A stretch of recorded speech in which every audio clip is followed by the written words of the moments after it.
How's that? Department on Aging, Lenawee County. Our meeting will come to order, okay? First on the list is the roll call. Well, I don't have a watch. Can someone tell me what time it is? Oh, there's my phone. 103. Thank you. I can tell you who's not here. Well, here's my list. Russ Amo, Here. Commissioner Ralph Tillotson, Commissioner Terry Collins, Alan Dickerson, Here. Julie Hackett, Here. Jeff DeCenzo, Carol Zawacki, Here. Gloria Bornacek, Here. Darwin Vandevender, Here. Bert Fenby, Carol Bolton, Chris Peoples. Here. You have 8 members here. We have enough. Okay, I'll take a look at the minutes from the last meeting. Any corrections or additions? If not, I'm looking for a motion. There are no additions or corrections. I move they be accepted as submitted. In support. We have that, Terry and Alan. Okay, all those in favor of accepting the minutes, say aye. Aye. Any opposed? No. Okay. Amy, we're going all the way down to you. You look very familiar to me. This is Amy Young. Go ahead. You want to say anything? Sure. Amy Young is our volunteer transportation coordinator. She coordinates our non-emergency transportation program. If you are looking at our data sheet, which I'm not going to be able to put my fingers on because they're stuck together, her information is in the yellow on our data sheet, the rides that she is coordinating and providing. Amy, share a little bit about what's happening with transportation. Well, this year, well, first I will tell you what we did last fiscal year overall, 4,095 rides. That was done just with volunteers and our single wheelchair vehicle that we have. That worked out to 341 rides per month. Right now, through June, which is just the first 9 months, we are already at 3,235 rides this year. We are operating with 22 active volunteers, and I have 3 that are on medical leave that may or may not make it back to me. We just never really recovered volunteers after pandemic. Before that, we had over 40. Many of them left because of the pandemic, because they just didn't feel comfortable driving, and most of those did not come back. So we're just working our numbers back up, but we are projecting, based on the rides per month, this first 9 months, we've done 359 per month on average, which is going to put us at over 4,300 for this fiscal year. So we just really need to find more volunteers. And where do you go? We go anywhere inside of Lenawee County, and we can take people that live in Lenawee as far as Toledo, Ann Arbor, Monroe, Chelsea, Jackson. We go to Hillsdale. We do have clients over in Hudson that go over that way. Typically, I keep a range of approximately 40 miles from Adrian. So if 40 miles from Adrian will touch that city, then we'll go to that city. So I know there are parts of Ann Arbor that are on the far side of that, or Ypsilanti, but we still cover all of that. Yes. Are these rides beyond the Lenawee County boundaries for specific reasons? Medical appointments? They are all medical appointments. We only transport for non-emergency medical. When we're going up that way, it's typically U of M, Trinity. We go up to Henry Ford and Jackson. Just depends on the client's preference of where their doctors are. And the volunteers, oh, go ahead. If somebody wants to volunteer, how do they do You this? just call me. It's really simple. We have them get their car inspected. and there is a one-page volunteer form. We do a background check, obviously on anyone. We do a driving record check, and their vehicle has to pass inspection. They have to have a valid driver's license and proof of insurance. Thank you. Absolutely. Yeah, they even gave me one once. And they can, they can choose how often they volunteer. I have some volunteers that only want to do 1 day a week, or only want to do 3 days a week, or, and then I have some guys that are real diehard and they drive every day and they want to stay as busy as they can. And I couldn't do this without those guys. And I can attest to the fact that they are using their own personal vehicles. Yes. And you are giving them a small stipend back on a mileage. Correct. We pay them the federal mileage rate back. So right now it's 70 cents per mile. They do not get anything for their time. They are using their own personal vehicles, with the exception of those gentlemen that drive the wheelchair van that we keep on the road almost every day. Those individuals that drive the wheelchair van are staff members. We have 3 individuals who work a Yes, part-time. they are job. part-time, very small part-time, but three gentlemen that split the time on that van. And 2 of those 3 gentlemen, on the days they're not driving that van, also volunteer to clients in their own vehicles. The drivers are very dedicated people. Our average age of our drivers is 70. And you have a new van. Yes, the van just got replaced last summer, or late last summer. So yep, I have a nice Chrysler Pacifica. Very well. Yes. And if a female volunteers, can they choose, I just want to take female passengers there? Absolutely. Before Okay. pandemic, I had a driver like that. She's, I only want to drive ladies. I'm Okay. comfortable driving men. She goes, do you think you can keep me busy? We kept her busy every day. Believe it or not, the women outnumber the men and the older adults. Mm. So Amy, do volunteers drive anywhere and everywhere? Meaning, if I live in Adrian, do I drive someone from Onstead or Addison or Morenci? I do attempt to, in order to keep the mileage low, I try to use the driver that might be the closest to the individual. But sometimes that's not possible. I currently only have 1 driver in the Blissfield area. He happens to also be one of my van drivers, and he volunteers for the VA van, so he's a busy guy. So I end up using Adrian drivers to go out to Blissfield quite often. Sometimes I may have to have someone from Adrian cover Onstead because I only have 1 gentleman in Onstead, or I pull my drivers from Manitow Beach to go up to Onstead.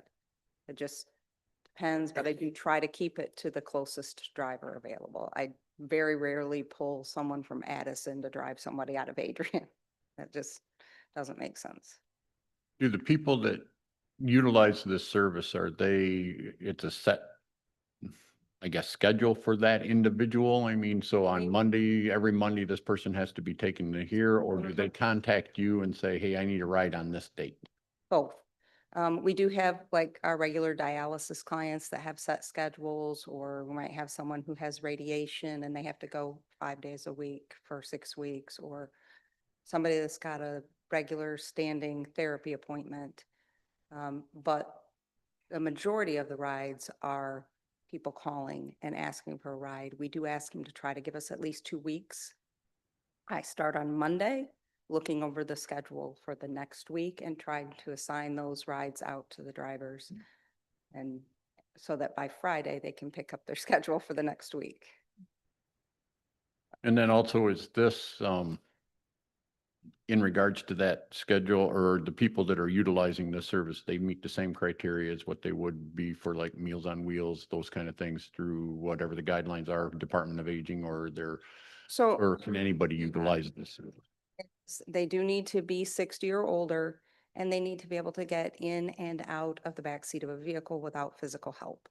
The reason for that is the drivers are volunteers. Most of them are elderly themselves. We do not want anyone to get hurt. For safety reasons, we don't want them to assist somebody getting in and out. We will load a walker or a cane for somebody if they need that and unload it, but we do not physically touch them to help them get in and out of a vehicle. They do not have to be homebound. We do have clients who have a car and they can drive themselves around town, but they are not comfortable or don't feel safe driving to Ann Arbor or Toledo. And so they might ask us to take them for those out of town rides. Amy, do they pay for the services? Or Works the same way as our other services. It'll show up on the statement they get at the end of the month or the beginning of the next month that says it'll tell them how many miles that our drivers accumulated in transporting them and allow them an opportunity to donate back to that. Right now, I think we are still at just asking them for 25 cents per mile. Although it has been that since the mileage reimbursement was only around 40 cents and now we're up to 70. So. And how long have you been here? How long have I been doing this? How long have you been working for the Department on Aging? I will be with the department 25 years this September. I took over as transportation coordinator in 2014.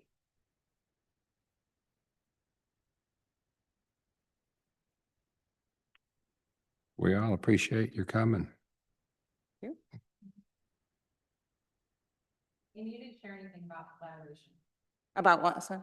You didn't share anything about collaboration. I think it's important to share the collaborations that you have built over the course of those 10 years. A lot of places that help us out. One in particular is Brakes and More. When I get new drivers, they very kindly will inspect those vehicles for me at no charge. In most places you take and ask for a vehicle inspection, they're going to charge you, but they'll do that for us at no charge. I work very closely with the DAV office to transport their veterans over to the Human Services Building so that they can ride the VA van up to Ann Arbor and then get them back home because their service is not door to door. It is from the Human Services Building and back. So those clients have to have a way to get there. So we do assist them very closely with that. I have a lot of doctor's offices that contact me directly when they have clients that they know have a problem with transportation and they can make that referral for them. So, yeah.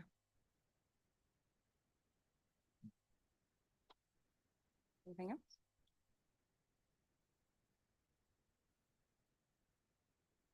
All right. Well, I thank you all for listening. Thank you. Thank you much. Appreciate it. Amy, before you walk away, I think it goes without saying that the job you do is often thankless and frustrating and often challenging. So we do appreciate, as Russ said, what you do. But I think she underscored the collaboration that she has because Amy could not do the job she does had she not built specific relationships.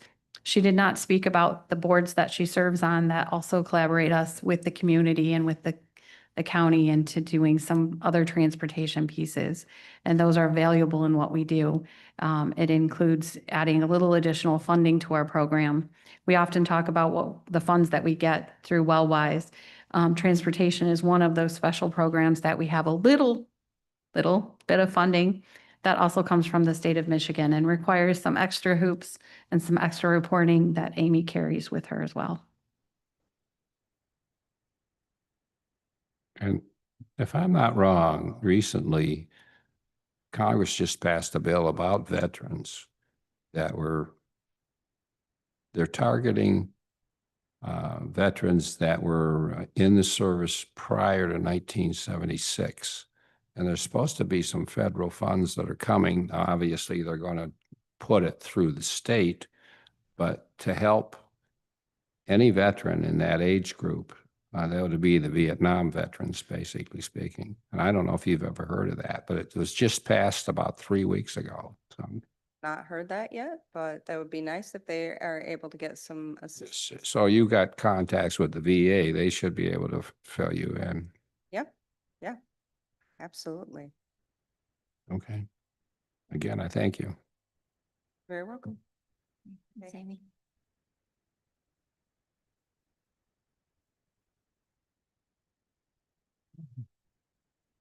Okay, where are we? We're down to your report. My report. July is supposed to be a nice, quiet month, not much going on. Time for everyone to take a vacation. It has been crazy busy. Some of it's my own fault. We have an annual review or an audit with Wellwise that happens each year. Often it's in August, but because of the new kitchen, I asked that to be in July for us this year. So we have been busy putting that together. We have done our face-to-face portion, and during that portion, they come in and sit with us and look at all of our records. They look at our personnel, our client records, some of our reportings, and things like that. And we have been through that. And I think this is my first year. I had one thing to send back to her. So that was a big plus in my column. And then the other is our data collection, verifications, financial review audit. And that is, they call that a desk review, and we send them what used to be a stack of papers is now all electronic, and I email it. So that should be completed by the end of the week, which is a week before it's due, and I will be so glad to have that off our plate. At the same time, we have two audits happening. I shouldn't say audits, there are two reviews happening for the foster grandparent program. That particular program is a federal program, but we get no federal funding for it. But we're still obligated to complete every piece as if we got funding from them. And so this is our annual time to do reviews for that, our narratives as to what we have been able to do, what challenges we've encountered, how we're spending funding, none from them, and so forth. We only get state funding. The foster grandparent program is one program that is more or less self-contained. There are some matching funds that are required, but Judy is a wizard at collecting matching funds, but they're not really funds, in-kind funds. And so at the course of the year, what is to be our matching funds are usually met with in-kind funds. We very rarely use any dollars from the millage to support that program. So that's been I won't say a challenge, it's been a time commitment in the past couple of weeks to get that done. And that was submitted before noon today. So that's a hurrah. We're a week ahead on that one as well. That's always a good thing. And then we are simply getting ready for our new kitchen. So those are some of our biggest things happening. And of course, vacations, covering for people who are on vacation. And our senior centers continue to be active and engaged. Hopefully you're following some or any of them on Facebook to check out what they're doing. But there's been some fun things happening. Gloria, were you one of the people who set the dogs loose? What? That would be a no. Onstead, Oh, participants. no, I didn't. I know what you Onstead mean. participants. Oh, yeah, with the On balloons. National Dog Day, Yeah. had dog balloons and they let them loose with notes didn't that said, think- my dog was released on this day from this place. Please let me know where it landed. Yeah, where it landed. No, I wasn't a part of that.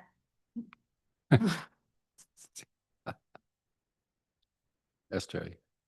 In the foster grandparent program, you said that you do not receive federal funds from them. We do not receive any federal funds. That you have to pass a review from them. Because it is a federal program, we are obligated to complete it so that they can say that we are meeting their guidelines. So if you were short on the guidelines, do they tell you have to cease the program or what? And what authority do they have? Because it is a federal, I think they could. I think they could come back and tell us that you're not meeting. You're not hitting our standards. Absolutely.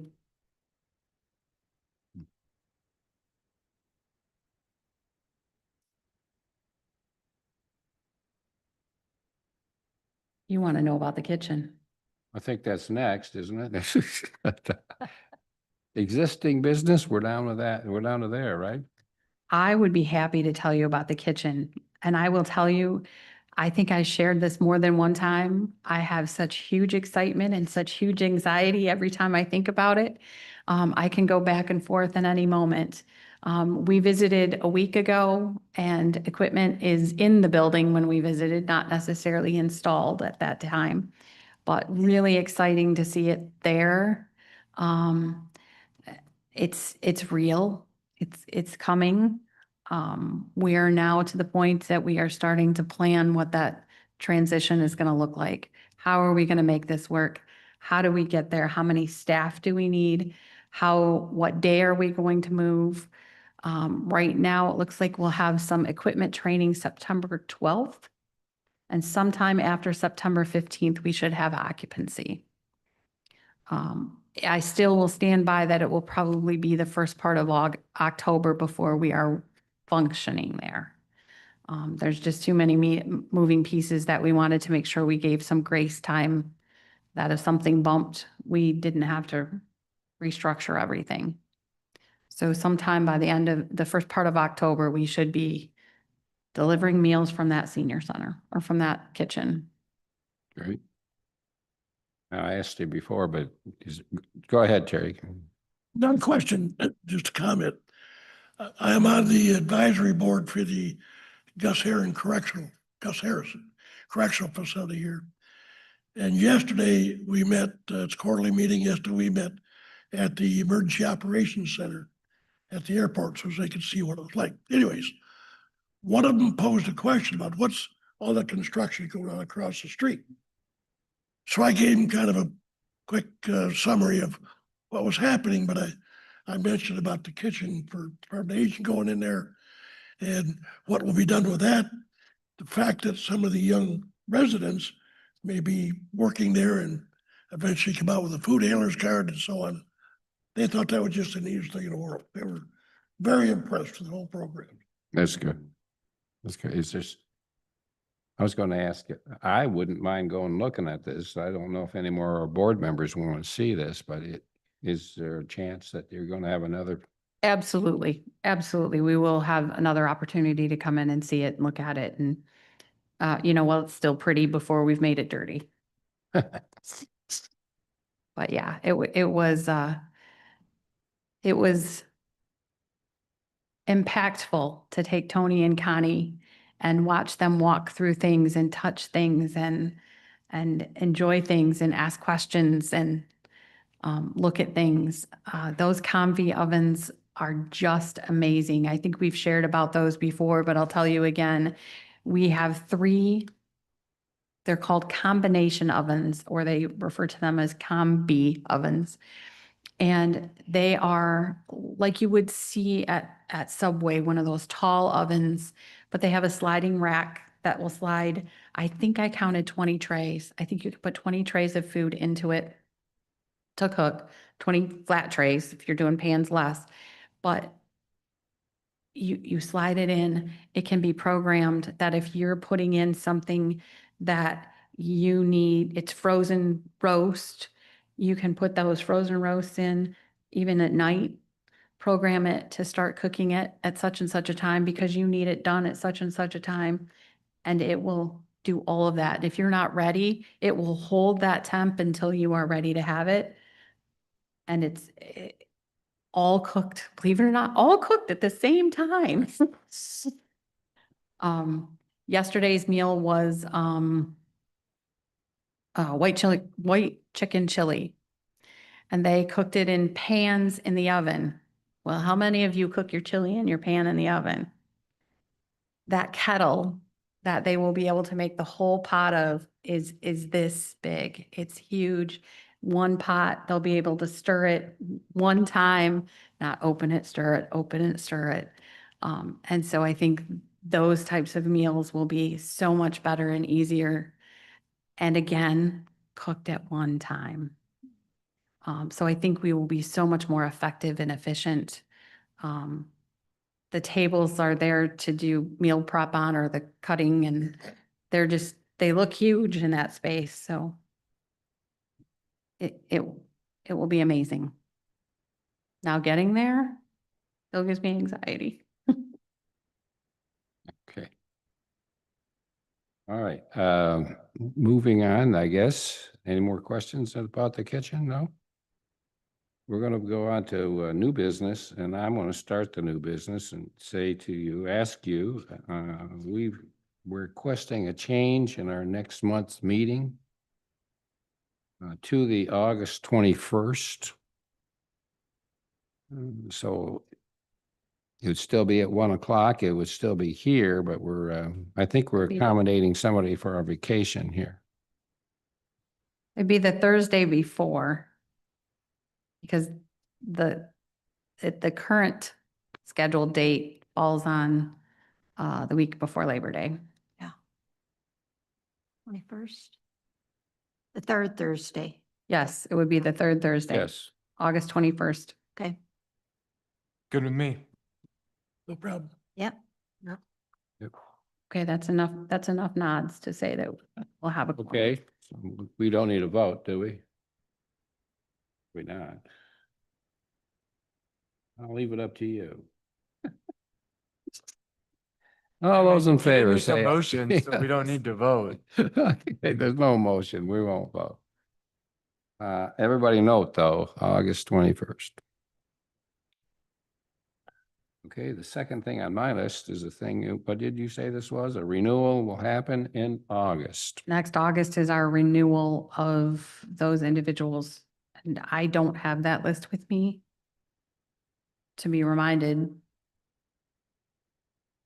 of who they are, but I will reach out to inquire if you are interested in being renewed at the next meeting. Oh, talking about us. Yes. Oh, okay, Yes, there are 3 of you. okay. I don't know which 3 it is.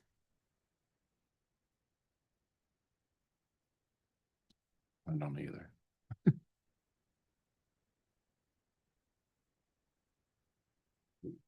New business that you can think of? We didn't do budget. Well, that's up underneath you. You want to do it? Yeah, I skipped over the budget piece. Okay, we're going back. I am referring to the pretty colors. I don't have a whole lot to share. Our typical numbers are our typical numbers for June, but what I do want to point out is under our monthly revenue, we had a very large deposit, and that was our millage. Monthly revenue. So for the first month, we're in the black. Carrie, I think I asked that question though, that this millage will definitely help with that, but there still is a potential of having to dip into a contingency fund that this may not be able to be There is a potential. balanced There is a potential. with that. So with that, to go towards the new business, I know that you had presented a presentation, I think, of someone that as far as the billing of services with that. Is this something that the county or whomever sets that takes a look at? I did a recent Meals on Wheels delivery, and some of those, not that I was open, my eyes were opened in regards to the cost of the food that people would be billed for. And would someone be taking a look at possibly increasing that cost to help that shortfall? We have Or- talked about that.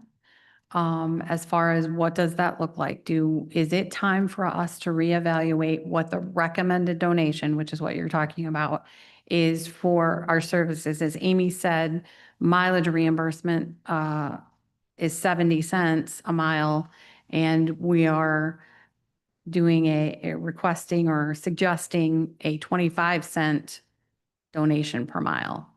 So we have obviously separated a great deal from what our true cost is to where we are. And it's a question, it's a really important question, and I don't know the answer. It probably is time to talk about it. I don't have a definitive answer. If we increase the recommended donation, will it make a difference? We actually reduced mileage at some point in the last 10 years, recommended amount, because it was 50 cents and we were getting zero. We got little to no contributions at all. When we took it down to 25 cents, we were actually getting some contributions. So that's the conversation to have, and whether that's a benefit or not. All of our home services, respite, home care, personal care, are $5 an hour recommended donation. Well, if you've ever done anything with home care, you are paying probably $30 to $35 an hour for someone to come into the home and assist with anything. But our clients can't pay that, can they? And they're not obligated to pay it. So if we increase the recommendation, would we get a few more dollars? I don't know. It might be worth, Alan, suggesting that we have a committee that includes some of you and some staff and have a conversation. I would be very open to that. I was just curious if that had been, thought about, I get it, everybody's budgets and everybody's pocketbooks, whether it be in a business or whether you're at home or whatever, are getting stretched. That's inevitable with that. And the funding may or may not be there with that. So that is the question that, that I was just kind of curious as if something like that is being looked at to say, okay, if we anticipate a shortfall, would this help us kind of maybe alleviate it or kind of soften how much of a contingency fund that we have to get into? If you look at the yellow statements on that highlight sheet, for the month of June, our suggested donations was almost 57,000 in the month of June. So for May's services, we got 11,000. Are we going to raise it enough to make a difference? That's a good question. Is there any concern that raising the suggested donation would, people would not request the services has it ever gotten to a point in the history of this department where people have stopped calling for services because they saw, oh, it might cost me this much? Always. There's always individuals who have that concern. Those individuals who are providing the services have no knowledge of whether anyone contributes or not. Mhm. They are two separate pieces and they are not linked at all. So anybody's providing any home care, meals, anything has no indication of if that individual has donated $1 or $100. We have individuals who make an annual contribution and that's all they contribute. So I think there is some community education that we could definitely do that, as we have this conversation, might be a part of that conversation too. And that was the question, or my next question is that has that been fully disseminated out to those individuals, family members, or whomever, so they can, kind of realize, that. I mean, there was a great piece that you provided here as to what, the billings were and what the donations are.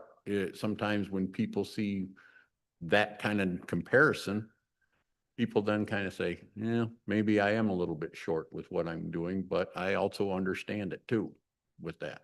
There is a limit as to what people are able to or will support or Contribute. provide. Mhm. Carrie, do you have any concern with dipping into the contingency at what if it's year after year dipping into a contingency. I have a huge concern. I have a huge concern. Okay. At what point do services begin to be cut? I don't know that answer. Okay. The majority of our cost is people and food. And we have really started to, with this new kitchen, really look at our cost for that food piece to see what we can reduce and go from there. You may be able to reduce staff, is that what you're thinking? If we reduce staff, we reduce services. I mean, even in the kitchen. Yeah, I think we will reduce staff. And that's why we've been using manpower for the last few years, is because we knew that that would happen. We probably have 5 or 6 individuals that are manpower, Okay. that may or may not be part of our team when we move, because we will be more efficient and effective, but we didn't know what that would look like, so we did want to add those in. So part of our budget is doubled because of that. Okay. We have budgeted staff, but we've also budgeted for manpower, so we've kind of double dipped on that. I know at one point you said there was a contingency fund of X amount of dollars. But I know you can only go into the contingency fund for so long. That's not a best operational practice. No, it's taken us a long time to get that contingency fund, and 2.5 million of that contingency fund will be pulled out to pay for our share of the kitchen. So that will impact us and reduce that. Well, I do have to say that I do like the idea, at least that's being looked at. You know, you had said that you're trying to find vendors and suppliers that are, here's, if we buy it this quantity, it comes through the kitchen and then it goes out to the centers and everybody's using the same thing instead of that. So I'm hoping, or that is going to help offset some of that to a degree with that. So that is a good thought as well. Our other hope in that is that we will have storage space. So sometimes we are not buying the most economic, but the most storage friendly for us. So with additional freezers, refrigerators, we may be able to have some additional products that are more cost effective. Because of a bulk purchase type, We just don't have space. just don't have the space For net. instance, we purchase a lot of our fruit prepackaged because we don't have space to put it in a refrigerator package. Now we could buy it canned, package it ourselves, and put it in the refrigerator to store. But we did not have space for that. But is that a previous. double-edged sword then on the need of manpower? Depends. We also have, there are trays that we could purchase to put into our sealing machines that will seal cups.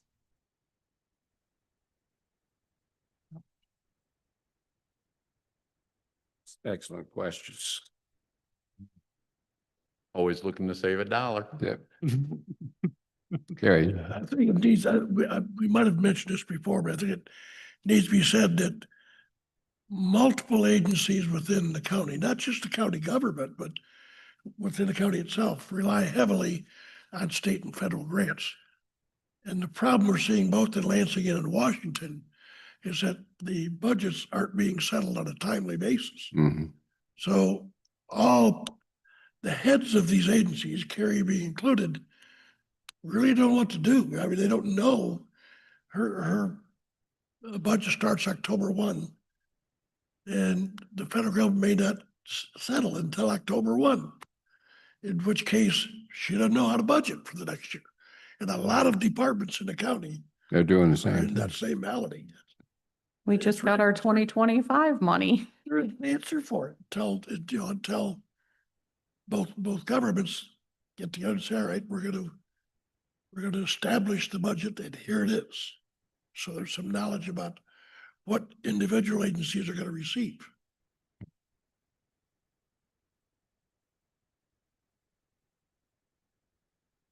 Well, I think what I would like to do is put together a committee, and if it's all right, I will reach out to all of you and ask who might want to join us, and we'll set a date and have a conversation.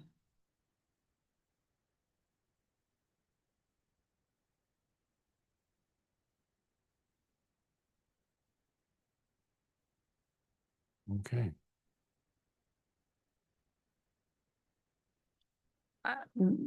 What was Last quick comment. You have a new version of this in your packet. The only difference is we had a new number released to us as the millage funds. That is the only difference between the one you had last time and this time.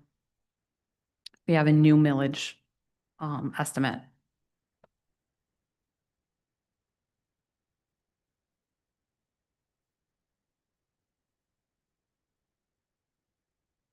I'm looking, like you say, oh, right there, okay.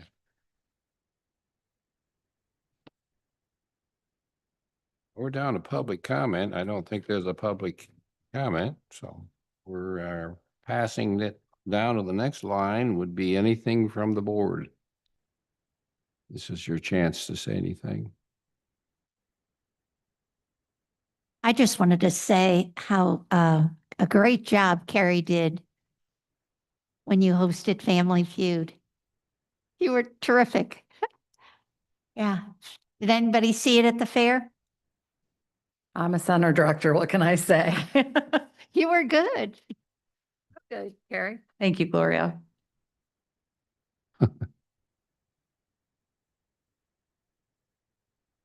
We had 8-ish teams compete for Family Feud Tuesday at the fair.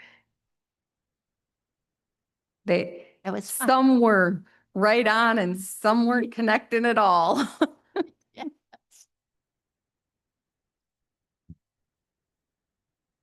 Did I miss the dueling pianos?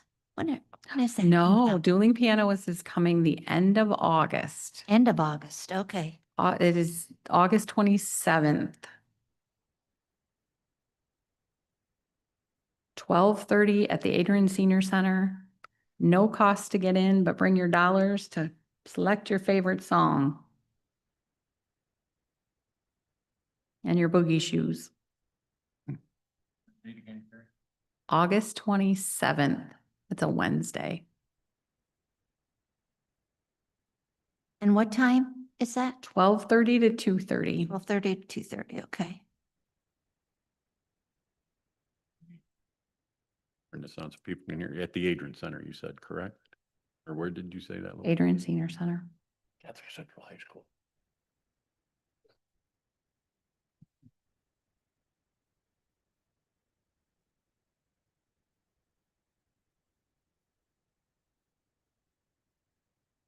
Anything else new, Terry, in the county we should know about? Nothing? It's your time. Everybody's nervous. All right, we're down to adjournment. Move to adjourn. Moved and supported. Those all in favor, say aye. Aye. Aye. Opposed? We are closed. Thank you very much.